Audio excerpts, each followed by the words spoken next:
السلام علیکم ورحمۃ اللہ وبرکاتہ۔ ناظرین اکرام، جب کوئی بندہ اپنے کسی بھی عزیز و اقربا کی قبر پر جاتا ہے اور وہ یہ سوچتا ہے کہ لاؤ ہم جا کر کچھ فاتحہ پڑھ دیں یا ہم ایصال ثواب کر دیں، تو وہ مردہ جو ہوتا ہے نا، تو وہ اپنے قبر پہ آنے والے شخص کو دیکھ رہا ہوتا ہے اور پہچان رہا ہوتا ہے۔ یعنی کہ جب کوئی بھی بندہ اگر دنیا میں ایک دوسرے کو جانتا ہے، مثلا جو قبر کے اندر جو شخص ہے، جو مردہ قبر کے اندر ہے، وہ ہمارے عزیز و اقربا میں سے ہم سے ملنے جلنے والا ہے یا دوست ہے، احباب میں سے کوئی ہے، تو جب وہ شخص قبر میں ہوتا ہے اور کوئی دوسرا شخص پھر اس کی قبر پہ جائے اور جاتا ہے سلام کے لیے اور دعائے مغفرت کرنے کے لیے، تو وہ مردہ پہچان جاتا ہے کہ یہ دنیا میں ہمارا فلاں فلاں دوست ہے۔ کوئی والد کی قبر ہو، بیٹا جائے تو باپ سمجھ جاتا ہے کہ ہمارا بیٹا آیا ہے، ماں کی قبر ہو، بیٹا جائے تو ماں سمجھ جاتی ہے کہ میرا بیٹا آیا ہے، بھائی کی قبر ہو تو بھائی سمجھ جاتا ہے کہ ہمارا بھائی آیا ہے۔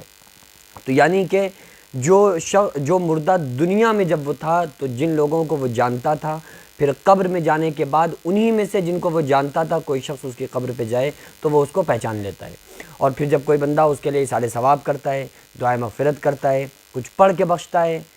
کوئی ذکر و اذکار کرتا ہے، اور یہ اس خیال سے کہ بھئی یہ ہم پڑھ رہے ہیں تاکہ اس کی دعا مغفرت کر رہے ہیں اور اس کو اس کا ثواب مل جائے، ایصال ثواب کرتا ہے، تو وہ مردہ اس وقت بہت خوش ہوتا ہے۔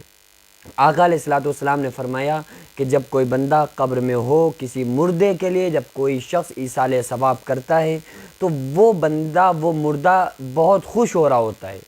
اور اسے وہ اس وقت جو خوشی ملتی ہے جس وقت اس کے عزیز و اقربا میں سے کوئی اس کے لیے دعا مغفرت کرے یا ایصال ثواب کرے، اس وقت جو اسے خوشی ملتی ہے وہ ساری زندگی اس کو خوشی پھر حاصل نہیں ہوتی، میسر نہیں ہوتی۔ یعنی کہ دنیا میں اس کے لیے جتنی بھی اس نے خوشیاں دیکھیں، ان خوشیوں میں سب سے زیادہ جو اہم اس کے لیے کوئی خوشی ہوتی ہے تو وہ ہوتی ہے جس وقت وہ قبر میں ہو اور اس کے لیے کوئی شخص ایصال ثواب کرے۔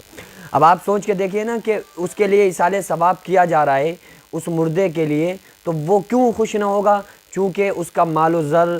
اور جائیداد اور کسی طرح کا نہ گھر کام آیا، نہ مال کام آیا، نہ پیسہ کام آیا، جو مردہ قبر کے اندر ہے، اب اس کے پاس جو دنیا میں جو چیزیں اس کے لیے پاس تھیں، اس کو قبر میں کسی طرح کی کسی چیز نے کوئی فائدہ نہیں دیا۔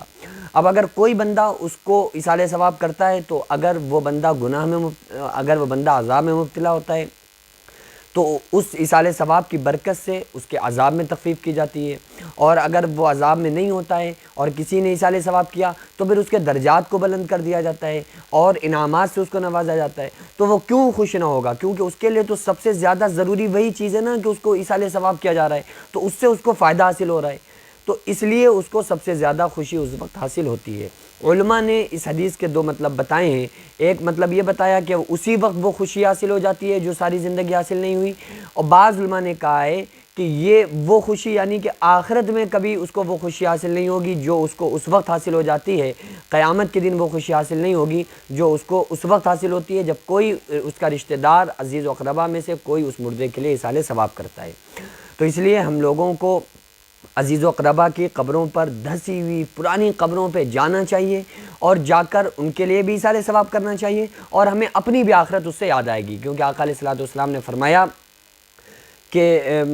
میں نے تمہیں قبروں پہ جانے سے روکا تھا لیکن اب میں تمہیں اجازت دیتا ہوں، جایا کرو، کیونکہ اس سے آخرت کی یاد آتی ہے اور دنیا سے بیزاری ہوتی ہے۔ تو جب انسان ٹوٹی ہوئی مزارات پہ جائے گا، قبروں پہ جائے گا، تو یہ گمان کرے گا کہ یہ بھی ہماری طرح ایک اچھی زندگی بسر کرتے تھے، لیکن موت نے ان کو ہمارے بیچ سے قبر کے اندر اتار دیا، تو اس لیے پھر ہمیں موت یاد آئے گی۔ جب موت یاد آئے گی تو پھر ہم اچھے کام کریں گے اور زیادہ آخرت کو پانے کی، آخرت میں آخرت کے درجات کو اور آخرت کے انعامات کو ہم پانے کی پھر ہم کوشش میں لگ جائیں گے۔ اس لیے ہم لوگوں کو چاہیے کہ دنیا میں رہ کے آخرت کی فکر کریں، یہاں بولیں، وہاں انشاءاللہ پھر ہم اس کو کاٹ لیں گے۔